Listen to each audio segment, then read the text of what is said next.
Welcome back. In this lecture, we're going to take a look at two very early philosophers.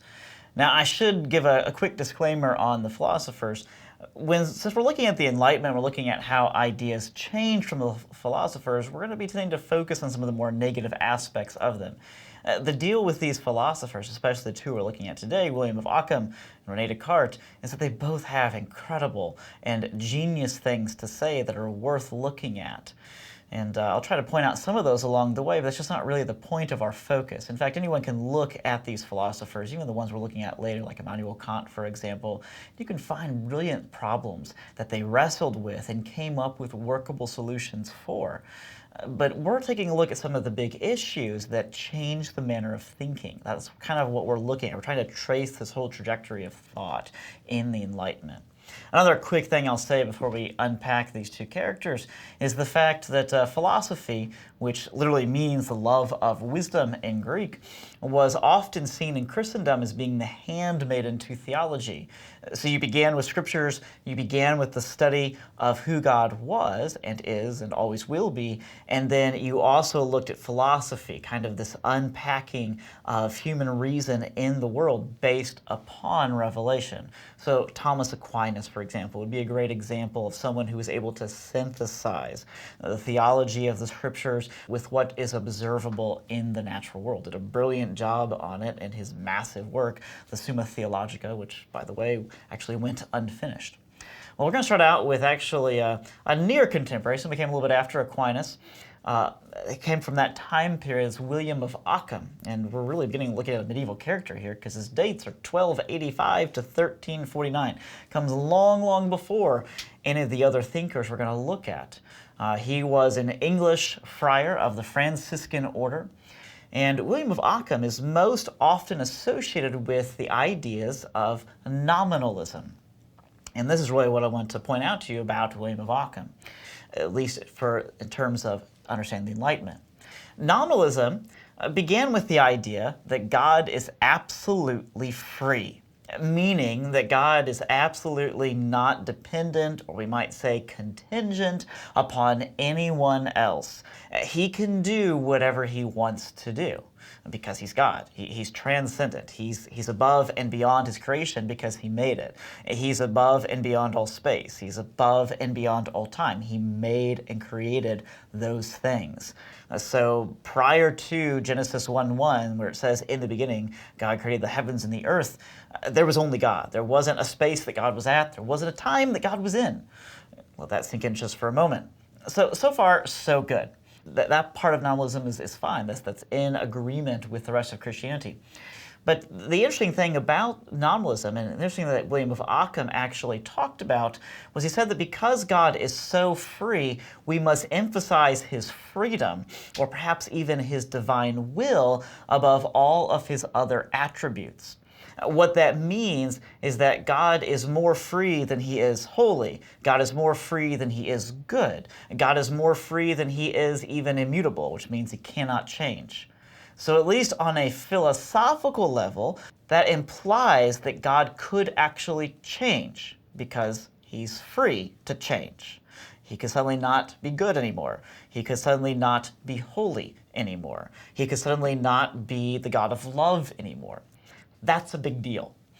We actually would argue that God's character, his entire character of being holy, of being good, of being loving, of being the truth itself, that those things are just a part of who he is. Those things do not change. He's infinite in all of those things, and infinity cannot be changed.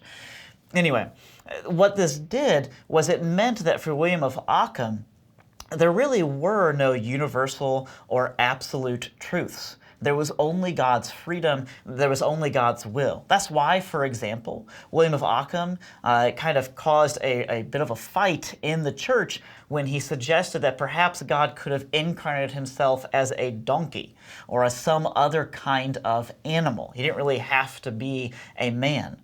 But of course, when we look at the gospel message, we would say, no, in order for him to represent all of mankind, and because man is made in God's image to begin with, it makes sense that he was actually a man. So William of Ockham tried to do a good thing, trying to emphasize God's will, ends up in a strange way limiting God. Because suddenly we can no longer entirely depend upon God being truly good or upon God being truly holy or actually being able to fulfill his actual promises. What this does in terms of mankind, in terms of the Enlightenment, is it provides a very simple basis for focusing on the will of man. Because after all, if man is made in God's image, and if his chief attribute is the will, his freedom to do whatever he wants to do, then man's going to be able to recognize that in some way. And this ultimately goes with William of Ockham's idea that there really are no universal ideas. There's really only our experiences. This is where we really get into the Enlightenment especially. The second character that I want to take a look at is René Descartes. René Descartes was a famous Frenchman. His dates are 1596 to 1650. He came from the noble, wealthy class of France. He was a genius. He was a childhood prodigy, was so advanced in languages and in mathematics and in his understanding of the written word that he went off to college at the age of 8. Initially, it was a Jesuit college. He eventually went on to the University of Poitiers, where he earned a degree in law. But probably one of his greatest passions was mathematics. In fact, it was Descartes who is seen as the inventor of coordinate geometry and the whole XY axis. I mean, you've probably studied in your mathematics classes or especially in algebra. In fact, his work in coordinate geometry really advanced not only geometry but also algebra as well. It was Descartes also who toyed around with the idea of trying to find mathematical formulae, kind of these mathematical constructs or ideas that could explain everything in the universe. As a result, he tended to kind of move away from some of the medieval ideas and had kind of the Enlightenment type of thinking that would come after him of let's look to the future, let's see what we can discover based solely upon reason. Now, Descartes, like William of Ockham, you have to understand this, they were both believers. As far as I can tell, they both actually probably had a saving faith. They both actually accepted the scriptures as true. William of Ockham tended to make some crazy statements about things. We already looked at that. Descartes himself emphasized reason and the human mind often above revelation, but he still had an incredible respect for the scriptures and actually accepted them as truth. What his intent was, or what his passion was to use just human logic, just human reason to try to demonstrate that God actually exists. He said this about the mind and about our own thoughts. He said, except our own thoughts, there is nothing absolutely in our power. In other words, it's the mind and thinking where we really come into contact with truth, with the divine. This is a common concept or idea that we're going to see in the Enlightenment thinkers. He also argued that because of this, you have to discover truth through experience and through investigation. And so he was a great champion of the scientific method, which was a great thing. His most famous work is called The Discourse on Method. He published it in the year 1637. And it really began with the idea of doubt. He kind of wondered, how is it that we can actually know that we exist? What if this is all just some kind of dream? What if this all is just existing in my head, that is this world, and all the people that I know, and all the people that I talk to, and what I ate for breakfast, and what I watched last night? What if that all just exists in my head? Or maybe even in somebody else's head? Maybe I'm not actually a person. Maybe I'm not actually real. And so he realized that everything that he could experience, everything he could sense, he realized it could actually be doubted.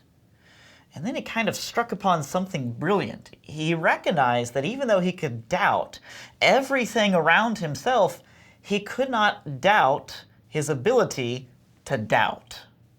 He said that because I actually am doubting if I even exist or if what's around me is actually real, that proves that I'm actually thinking, which proves that I actually exist.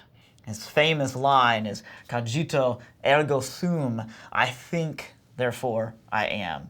He then argued from there that if he thinks, then someone must have made him to think, and someone must have created thoughts themselves, and that someone must actually be God. Now, his argument for that is much more complex than what I just told you in a few seconds. I encourage you, when you're of the appropriate age, that you read the Discourse on Method. You might want to dive into it even now, but it is rather dense, difficult stuff. Anyway, what's curious about this is he's proving the existence of God based solely upon reason. It's fascinating, and there's actually a whole field of apologetics that looks at this, and it does have its value. But my point is that he's moving away from revelation. That is a change in the history of the church. Besides elevating the mind and so forth, he recognized that all ideas should ultimately be kind of reduced to different formulae, especially if that could actually be possible. He believed if it was ever found, it would be found through the mathematics, as I mentioned to you earlier. And he believed that all of these things would actually lead to the truth. But of course, as I mentioned to you earlier as well, he said that this thing was often based upon doubt. I'll leave you with this quote. Actually, I'll give you two quotes of his because they're both worthwhile. One of his most famous mottos, besides the one I already gave you, cogito ergo sum, is dubium sapientiae initium, which means that doubt is the beginning of wisdom. Just let that sink in. Maybe compare that to the Proverbs where it says the fear of the Lord is the beginning of wisdom, which implies a belief in God, first of all, and a belief that he's holy and we're not. That's why there would be a fear there. That's the beginning of wisdom. But Descartes says something very different. He says doubt, the ability to question things, that's the origin of wisdom. He said if you would be a real seeker after truth, it's necessary that at least once in your life you doubt, as far as possible, all things. In other words, kind of empty yourself and then discover truth through reason and the fact that you can think. It's very different than what Chesterton had to say about these ideas, in which he said that the one thing that we were always really meant to doubt was ourselves. Not our existence, but our own motives. Not whether or not God is actually at work within us, but whether or not we're actually doing things for the right reasons because of sin. So think about those things. This is something to really wrestle with as we begin to unpack more of these Enlightenment era thinkers.